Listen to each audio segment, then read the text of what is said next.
A very wise old lady once told me, if you have your health, you have everything. Lose your health, and there isn't enough money in all the world to make life good or to make you feel like life is worth living. I didn't completely believe her when she attempted to give me the benefit of her long experience. After all, I was just a boy. Like most young people today, I thought that feeling good and having all the parts of my body in good working order, like everything else, it just seemed to happen by itself almost every day of the year. I could take it for granted, and I did. But at the point in life I'm at now, there have been times when I've been sick, and there have been times when I wondered what would happen if I were to lose my health. Would that be a test of character? I certainly think it would. You know the kind of life you live when you're a kid. You can eat anything, and you do. In college, you stay up for all-night cram sessions fueled by coffee and donuts. Looking back on it now, it all makes sense. You're feeling yourself getting bigger and stronger every day. So why not just go for it? After all, it hasn't hurt you so far. Of course, the reality isn't quite that simple. There's a saying that I heard in church about the same time that wise old lady told me that when you have your health, you have everything. That saying was, you have to lose your life in order to find it. You have to lose one way of living in order to find a different one that's better suited to who you are at this particular time. But you can do that, though it takes character. You have to lose your life in order to find it, but you can lose your life and you can find a new one. I've been very fortunate. I feel good. I'm okay. But it's not like when you were a kid anymore. It's not like when you're sure you'll win any fast and loose betting game you decide to play with your body. I've had some insights by this time. I've never really been sick, but it's dawned on me by now that good health is more than just the absence of illness. It's more than just not being sick. Good health is the direct result of right thinking and right living. In other words, of strong character. A buddy told me about his old football coach, who always used to tell the boys on the team that the most important thing they could do for themselves as a team playing football and as individuals playing the game of life was to develop what he referred to as a healthy attitude. Sure, they had to do push-ups, they had to tackle a dummy and push the blocking sled, but if they didn't do it with a healthy attitude, then as far as this old coach was concerned, they were just so much dead weight pushing around just so much more dead weight. What church and that wise old lady couldn't make me understand, I first began to think about a little when I heard about that old coach's emphasis on having a healthy attitude. It was different from just a strong body. It had something to do with that, but it had something to do with character as well. A healthy attitude.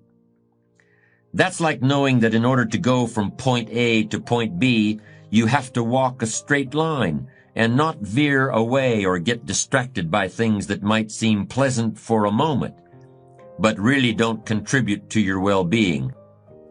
Your attitude, the slant you put on things, the way you lean into life or back away from it, is all part of your character. And if you're in life for the long run, you're going to need strength and endurance for that, which also derives in part from your character, at least when you get past the age of 17 or 18. In order to live a long time and to be well throughout, you have to be an athlete of health, a real long-distance runner. So while health may never have seemed like a quality of character to you, I hope you're starting to see that it truly is one. It's hard to think clearly, to feel confident and strong and decisive and wise if you're short of breath when you stand up after a long spell of sitting down in a chair, to cite an extreme example.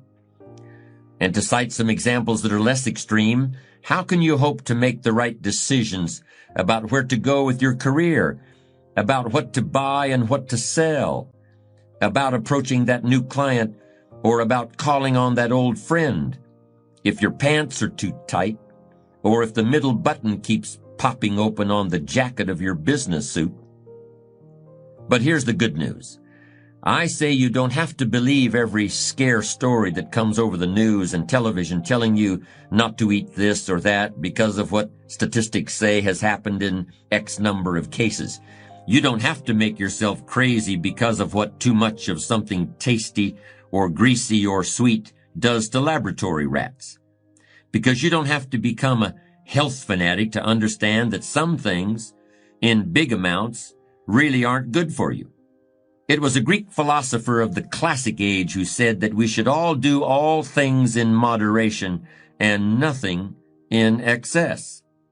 That's a principle you should definitely apply to your lifestyle. It can't hurt to have an ice cream cone every now and then, a little sweet to reward you for a job well done, a little something to take the sour taste out of your mouth on a bad day. But don't go gobbling ice cream by the quart. There are people who do just that, but it's a one-way ticket to the wrecker's yard. So is driving yourself crazy about health, however. So remember the principle, moderation in all things, nothing to excess. Worry and stress are as bad for your heart as a high cholesterol count. That's been proven pretty convincingly. What's worse is to have a high cholesterol count and always be worrying about it, and punishing yourself for it with a sheet of strict Puritan rules. It's much easier to just follow moderation in all things. That way, health really is a function of character rather than the calculator. Yes, go easy on the food and drink. Go easy on the rules, too. Take, for example, the man who was a real fitness nut, even before it was really popular. Every day he did his free weight workout, and then he ran 5 miles. Every day he ate the right foods, every day for 25 years. From the time he was 18 until he was 43, he drank a glass of carrot juice and watched the nightly business report on his exercycle. That was where he died of a heart attack at 43. A doctor friend of mine, a cardiologist, a man of good judgment who is very unlikely to be swayed by fads and fashions in healthcare or anything else, explained it all to me this way. You have to understand who you are and how you are made. In other words, you have to understand your character, physical, mental, and emotional. Not everybody is made to run a marathon or climb mountains or play defensive tackle for the Chicago Bears. Not everybody's got the physical or mental equipment to be a truck driver or a rocket scientist or a traveling salesman. Each of these people is used to different levels of activity. They live in worlds with different customs, different ways of training and thinking, and oh yes, different ways of celebrating. A rocket scientist doesn't need to do 20 miles of road work every day. A football player doesn't have to stay up all night driving through heavy downpours on the vast stretches of the Midwest interstate. Each taxes his body in different ways, and each needs to eat and relax in different ways, too. Some people can run for hours, but they can't sit still. Whatever the particulars of your physical constitution, and whatever the current condition of your character, there's one thing I can say immediately and with complete assurance. If you've let yourself get seriously out of shape, and if you're engaging in behaviors that are blatantly self-destructive, you're going to find it very difficult to respect yourself, and you're going to make it nearly impossible for others to respect you. This is just a fact of life in today's world and in today's system of values. The President of the United States goes jogging most every day because he must lead a country on the run, and because he understands that people today will not tolerate a tired-out man at the top. Being in good physical shape is a big part of good health as we see it now. A young woman of my acquaintance was close to 30, and well, a bit of a marshmallow. She smoked a little, ate what she pleased, and never gave too much thought to her looks, which she was losing, or her health, because she still had it.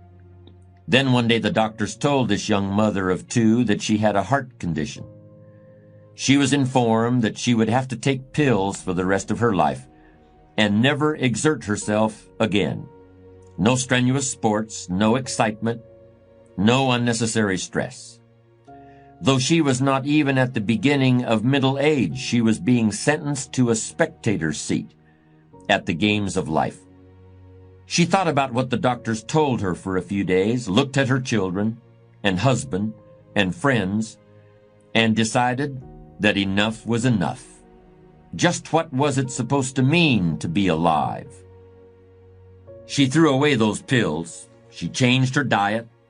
She started lifting weights and took long, vigorous walks in the morning. She toned up. She bought a new wardrobe and joined the workforce. 5 years after she was told by medical science that her active life was over, this picture of health now enjoys a successful, executive-level career in the burgeoning and fast-moving field of computers and information science. Good health can only raise your esteem, your standing and respect in the eyes of other people. Good health may give your character and ambition every advantage and put you in the way of the good things in life that come along. But all these things do not exhaust the benefits of good health. Despite the great and certain worldly rewards for staying healthy and fit, they are not the sole or even the main reason to seek and embrace the habits of good health. If I can be allowed a moment of philosophical reflection, the greatest benefits to health are found in the mind and spirit and soul of the seeker. Good health may really be an effect of character as much as a cause of it. In my opinion, being a person of strong character is the best prescription for a sound mind and a sound body. If you feel good about yourself, you'll naturally want to take care of your body. But if you lose respect for your body, you're more likely to become slipshod in other areas too. Old people are probably the strongest people in the world because if they weren't, they wouldn't have lived so long. When it comes to digestion, there are certain foods that help the plumbing work smoothly, but those foods alone don't make for a healthy and balanced diet.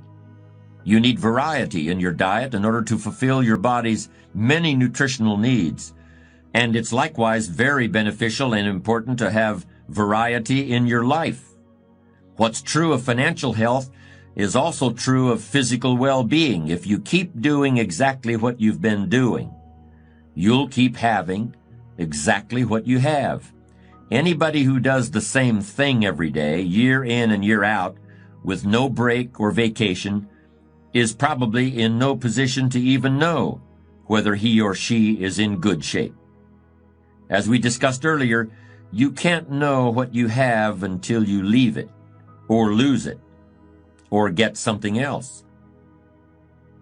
Probably the easiest and most healthful way to break up your day and keep the biological clock wound up so that it doesn't run down in the middle of the best days of your life, and that's today, is to catch a nap whenever the opportunity presents itself. But I stopped taking naps when I graduated from kindergarten, you may object. And I ask you, have you been better off because of that? What does every chief executive officer of any major corporation have in the office? Right there across from the big desk with its leather-upholstered tilted-back swivel chair. A couch. And what do you suppose that couch is for? It's to have a little snooze before addressing the board about the latest attempt at a hostile takeover or the upcoming stockholders' meeting. And it was Shakespeare himself who said that sleep knits up the raveled sleeve of care. There's a saying that comes down to us from classical times. It's in Latin, of course. Mens sano in corpore sano. What does it mean? Well, word for word, it means a healthy mind in a healthy body.